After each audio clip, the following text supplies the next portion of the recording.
much. I appreciate this. I really do. I appreciate the opportunity to be here. If y'all have heard me speak before, you know, I remember I used to be a mayor, so I have a tendency to move around. I figured out long ago that it's harder to hit a moving target, so that's the reason why I walk around. I'm going to take a little bit of personal privilege right now, if I could. I've got two of my very good friends here with me. We're fixing to head down to Jacksonville after this, but they are both, well, one of them's a former city councilman in the city of Pooler that I served with when I was mayor. That's Marvin Strickland. Marvin's right here, Strickland Oil and Pooler. And one of them, and the other one is been on city council for 20 years and is up for re-election next Tuesday. And I voted for him today in early voting, my good friend Steve Wall. And they were on Pooler City Council with me when I was mayor. Appreciate both of them being here. Okay, so one Florida joke, okay? Is that okay? Can we do that, just one? So anyway, this Georgia boy, he walks into a bar, and he's got on his Georgia shirt on, he's got on his Georgia hat and everything, and he walks up to this guy and he says, "Hey, you want to hear a Florida Gator joke?" And the guy stands up, he says, "Georgia boy," he said, "I'm 6'4", 280 pounds, and I play football for Florida." He said, "And this guy beside me, he's 6'5", 290 pounds, and he plays football for Florida." He said, "And the guy next to him is 6'6", 300 pounds, and he plays football for Florida." He said, "Now, Georgia boy, you still want to tell your Florida joke?" The Georgia boy said, "No." He said, "If I tell it now, I'll have to explain it 3 times. Go Dogs. I hope I'm feeling this good after the game's over tomorrow, I tell you. But anyway, it should be fun, and I know that it brings in a lot of, I won't say welcome company to St. Simon's, but I know it brings in a lot of revenue, let's put it that way. But hopefully you'll survive this weekend, and I know you will. I survived this week, and I can tell you, this week in Washington, D.C. was big. It was a big week. We have a new speaker, Paul Ryan, who is the first speaker ever from the state of Wisconsin, is now our speaker. All of you know Paul Ryan. He was, of course, our vice presidential candidate when Mitt Romney ran for president. Paul Ryan is a good man. He is a very good man. He is, as Trey Gowdy calls him, the smartest kid in the class, and he is. He is the smartest kid in the class. Right now, he chairs the Ways and Means Committee, which, of course, is the tax committee. That is his dream job. He really didn't want to be speaker. He was kind of drafted for that. We've had some tumultuous times in our conference, and he is a unifying force, so I'm really excited about it. It was somewhat of a sad day and a happy day at the same time yesterday because, you know, John Boehner, after 25 years of service to Congress and to this country and to the Republican Party, that was his last hurrah. He left, and listen, you know, there were many times I did not agree with John Boehner, but I never questioned his commitment to our conference. I never questioned his commitment to Congress. I never questioned his commitment to our country. He's a good man, and I think it was probably time for him to go, and I know that he felt that way as well. But 2 significant things that happened with John Boehner. First of all, as you know, we had the Pope, the first Pope to ever address a joint conference, a joint session of the House and the Senate. That was the first time we've ever had a Pope do that, and that was on John Boehner's bucket list, and he checked that off. When he got that done, he's a very devout Catholic. When he got that done, he was satisfied. But probably the most significant thing that happened in John Boehner's life happened about 2 months ago, and that was he became a grandfather for the first time. And for those of you who don't know, that will change you. Let me tell you, it will. It will change you tremendously. I know it did me. Nevertheless, John Boehner's out, Paul Ryan's in. And the one thing that I think, the biggest contrast that I think you'll see between those 2 speakers is, first of all, I think Paul Ryan will be more inclusive. John Boehner did have a tendency to have the good old boys club with surrounding himself, as I think any of us have a tendency to do once we reach a certain point. I think Paul will be much more inclusive, but significantly better at messaging. And that is one thing that I think we suffer in the Republican Party, is we just don't do a good job of getting our message out there. We have a tendency to tell people what we're against, but we don't have a tendency to tell them what we're for. So that's what we've got to start doing. We've got to finish the sentence. We've got to complete the sentence. We've got to tell them yes, we believe that we should repeal and replace Obamacare. And then we stop. But what we got to do is to finish it and say we got to repeal and replace Obamacare with this and tell them what we're offering them.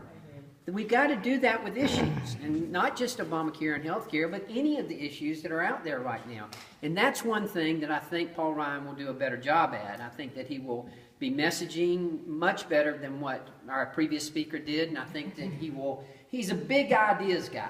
He's really big into the big ideas, wants to see change, and I think we're going to see that. Now, he did say, however, he's already broken one of his commitments, and that is he did say he wouldn't be working on weekends. He's got a young family. I just got a text that told me he was going to be on 5 Sunday shows, so evidently he's already broken that rule. But he is a hard worker, and he will work hard, and he'll do an excellent job. So we're excited. We also, the parting gift, if you will, that John Boehner and the President Mitch McConnell gave us this week was a 2-year extension to the budget.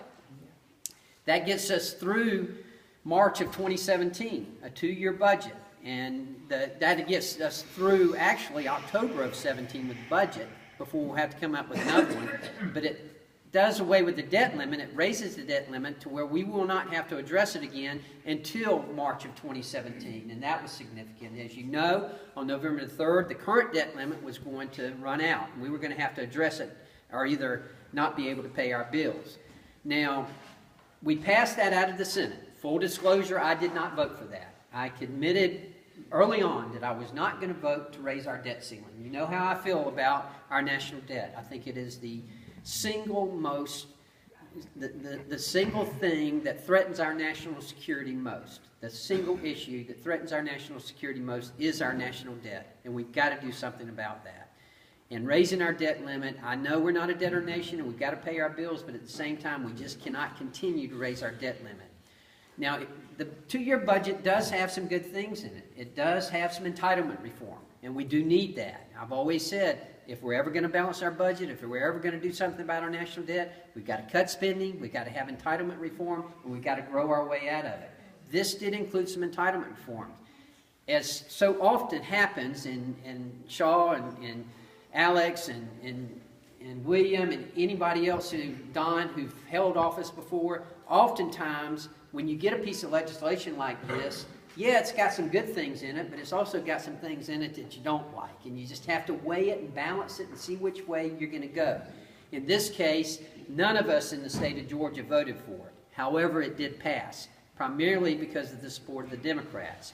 It was a deal that was agreed to by John Boehner, Mitch McConnell, and the President, and as I said, in the wee hours of the morning this morning, the Senate passed it as well. Now it'll go to the President, he'll sign it.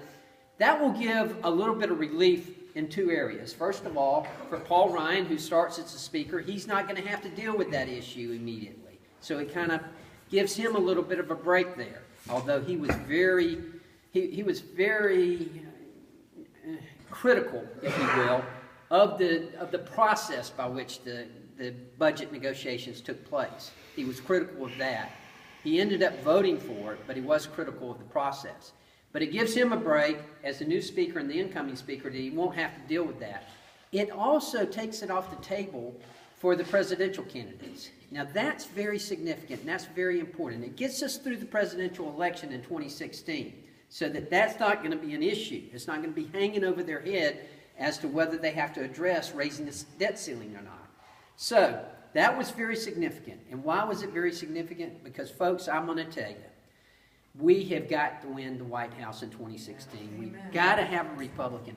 Paul Ryan said that he took this job. He did not want to take the Speaker's job. He took it because he honestly believes, and I agree with him, that we are a nation at risk. And if we don't get this thing turned around in the next 4 to 6 years, that we're going to be in serious, serious trouble. We have got to get the White House back. You know, you can see how it runs through government, as you would expect. Whenever you have a democratically controlled White House and an administration and executive branch, it flows over into all the bureaucracy of the federal government. For instance, in transportation, we just had the Department of Transportation just awarded $500 million in Tiger grants. Tiger grants are special transportation grants we actually had applied for them at the Brunswick port and at the Savannah port. Well, Georgia's a Republican state. Out of that $500 million in Tiger grants, guess how much we got? Zero. Zero. We didn't get anything. That's what happens. Now, I'm not naive enough to believe that it was just because their applications were better than ours. Unless we get a Republican in the White House, we're going to see more and more of this. That's why we've got to make sure that we have a Republican in office. We've got to make sure that we have the White House so that when we have control of Congress, we can get legislation passed. Right now, with the president's veto, just like with the Iran nuclear deal, we did not pass that. The Senate finally they had enough votes to where they weren't able to override a veto. I think we could have overridden a veto in the House. But as it turns out, because of the Democrats and because of the White House, that Iran nuclear deal went through. Now, we're still holding out, and we very well may sue the president because he did not follow a law that was put into place earlier this year, the Corker-Corbin law, which said that the president would give 60 days notice of any nuclear deal with Iran to Congress, and it would include any side deals. That's where that law was put into place this year, and he signed it into law. Yet the administration acknowledges that there were 2 secret side deals that they did not give to us. So he didn't follow the law that he signed. So we're still going to hold, and I hope we will sue him on that point that he has not followed the law. So we'll see what happens, and already Iran is breaking their promises on that deal, and I'm sure they will continue to do that. They can't be trusted, and we can't do that. We can't trust them. We've also done some other things this week. Today's Friday, and we were just there yesterday and installed a new speaker. We also passed the Export-Import Bank. Now, I want to make sure everybody understands what the Export-Import Bank is, because that's something that, I had an interview on a talk show, radio talk show in Savannah, and they were running commercials. These special interest groups in Washington were running commercials against me saying, make sure he opposes the Ex-Im Bank. And the guy gets on the radio, the commentator and the moderator, he says, okay, I see where they're running commercials against you on the Ex-Im Bank. By the way, what is the Ex-Im Bank? He didn't even know what it was. The Ex-Im Bank is a bank that is set up by the federal government. Every industrialized nation in the world has one. And what happens is that American companies, when they're selling their products, for instance, Gulfstream. Gulfstream sells the jets. For instance, a small business like Strength of Nature, which is a small business in Savannah that sells ethnic hair products, and they sell a lot of those products over in Africa to countries over there. Whenever they go to a bank for financing, if they can't get the financing from that bank because that bank, the regular bank, thinks it's too much of a risk, then they go to the Ex-Im Bank, which is, again, the federal government's bank, and they get it there. So it is a bank of last resort. Now, the thing that really caught my attention initially about the Ex-Im Bank is that it's making money. It has brought, over the last 2 years, over $2 billion into our revenue stream. Now, I'm a small businessman. And Joe, all of you, when you got business, what do? You either cut costs or you raise revenues. Well, I'm all for cutting costs, and I'm not going to raise taxes, and I'm not going to raise revenue that way. But you ask me, do you want to raise revenue on foreign countries and foreign companies? Heck yeah. I want to raise revenue off of them. Heck yeah, I want to do that. I don't want to give up that $1 billion a year that we're making on the Ex-Im Bank. I don't want to do that. Now, the critics will tell you, well, it's capital cronyism, that they're paying favoritism to some of these big companies. Gulfstream can afford to do their own financing. Boeing can afford to do their own financing. And there is truth to that, and I understand that. That's why we demanded that they have reforms in the Ex-Im Bank. Now, when you get the Strength of Nature, when you get these smaller companies like this, they don't have that.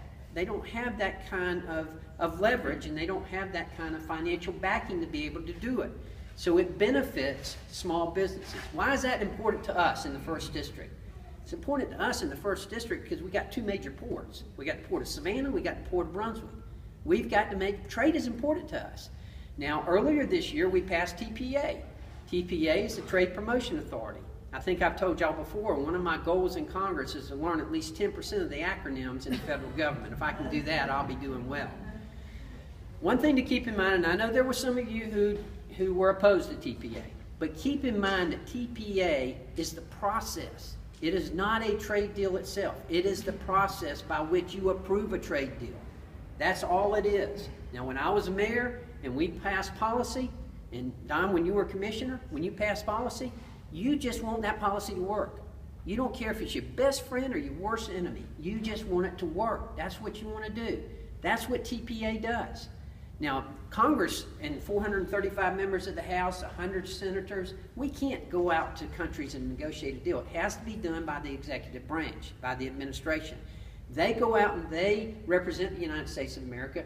They negotiate a trade pact. Now, the way the TPA works and the process works is that once the administration, once they negotiate that contract, then it's made public so that you can read it, so that constituents, citizens can read it, so that Congress can read it. For 90 days, it's made public, and then Congress votes on it, yes or no. Yes, we want it, or no, we don't. It's going to be coming up now. TPP, which is a Trans-Pacific Partnership, which includes 11 different countries in the Pacific Ocean, in the Pacific realm. It includes those countries, and that's a trade agreement that's going to be coming before us, and we will use the TPA, that process in which to either approve it or disapprove it. You'll have an opportunity to look at that and study it and read it and say, yeah, I like this, but I don't like this, or whatever, and make that judgment that we have to make on which way you're going to go. Has it got more good in it than it's got bad in it? Can you stand it? Can you stomach it? And do we want to do it? Then you have the opportunity to let us know. Let us know in Congress, this is the way I hope you'll vote, yes or no. That's why that policy works so well. One of the things that I want to bring this up because Alex and William are here, and it's very important. And they did an excellent job this year of addressing some of our transportation problems here in the state of Georgia and our transportation funding. Now, I know some of the hotels didn't like it, and I know Joe's back there, but and yeah, it's going to have to be tweaked, and I suspect that y'all will tweak it in the upcoming session. But the point that is and I'm trying to make is the federal government has not been a reliable partner to the states when it comes to transportation. We have not, in the federal government, been a reliable partner. States have had to stop projects midstream because they didn't know whether the federal funding was going to be there or not. And they can't operate like that. That's why we are committed to having a long-term transportation bill. Long-term being defined as at least 6 years. Now, you know, where does funding for the transportation bill come from? It comes from the Highway Trust Fund. And where does that fund come from? It comes from the gas tax, which has not been raised since 1992, I believe it is. The gas tax hasn't been raised since then. No one's in favor of raising, well, no Republicans are in favor of raising the gas tax. Democrats are, but the Republicans are not. We're not going to do that.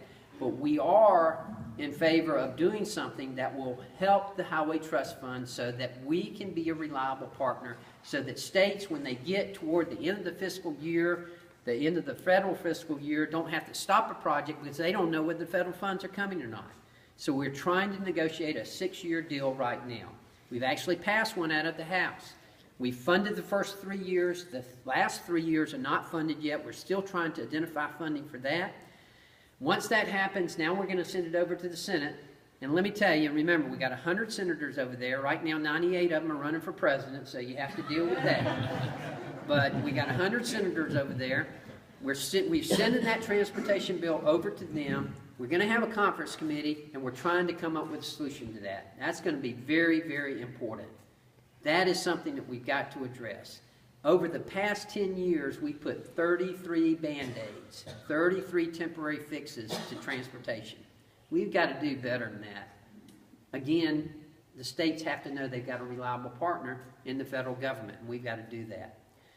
So we got a lot going on right now. A lot going on in Washington, D.C. And you know, I always say, and I know you may think I'm naive, buddy, you've only been up there 10 months. Surely you know different now.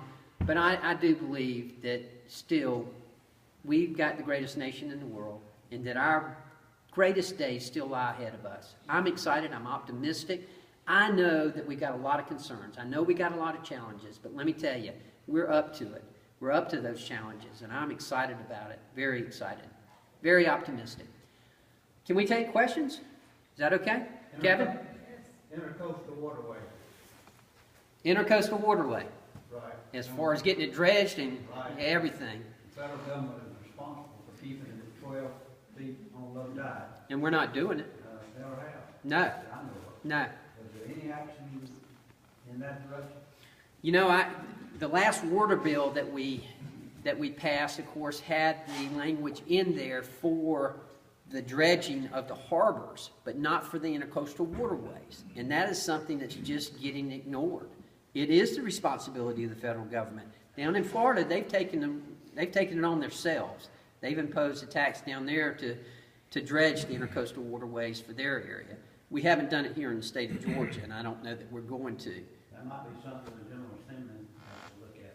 Yeah, William, can you and Alex take care of that next session? We appreciate it. Y'all. Anything y'all can do to help us, we appreciate it. Get in line. That's why Alex is leaving. It's just being ignored, Don. That's all it is. Yeah. It's just not happening. It's just like, you know, the harbor maintenance fund that we here in Brunswick, we pay 3 times as much as what we get back. You know, we're paying $30 million into it and paying, I think, $15 million into it and getting 1.5 back. The Georgia Ports Authority's having to supplement it just to keep us where we need to be, at the bare minimum. Any other questions? That's great. That is good. That is good. I didn't do that good of a job, did I, Kevin? Yes, sir. But I got a question. What can we do to help you get reelected to the U.S. Congress next spring? Well, thank you. I appreciate that very much. And we're actually, and I will take the opportunity to invite you, we're actually having an event on Monday, November the 9th. It's going to be at the Island Club where's it at? St. Andrews. It's St. Andrews. That's what I was saying. It's the Islands Club at St. Andrews. It's a lunch event, and many of you are already involved, and I appreciate that. But that is certainly something you're all invited to. Thank you for that very much. I appreciate it. Again, it's November the 9th at lunch at the Island Club at St. Andrews. Everybody remember, but in the first re-election, and if you're a Democrat and you want to find somebody to target, you're going to pick a district that's close in demographics like our district is now, and you're going to pick first-term congressman to challenge. So we got to be ready. Thank you. That is very true. And it's a presidential election year, which tends to turn the Democrats out. We will have Democratic opposition because they'll have somebody on the ballot. Yes. I don't know who the Republican candidate's going to be yet, but if any of y'all know, I hope you'll let me know. And if his name's Trump, then don't tell me. Well, again, thank y'all. Yes, ma'am. I just want to make a comment. This is the second time in a week I've gotten to be in the same room with you. Oh, okay. I just took my middle school students to tour D.C. last week, and your office is a reflection of you.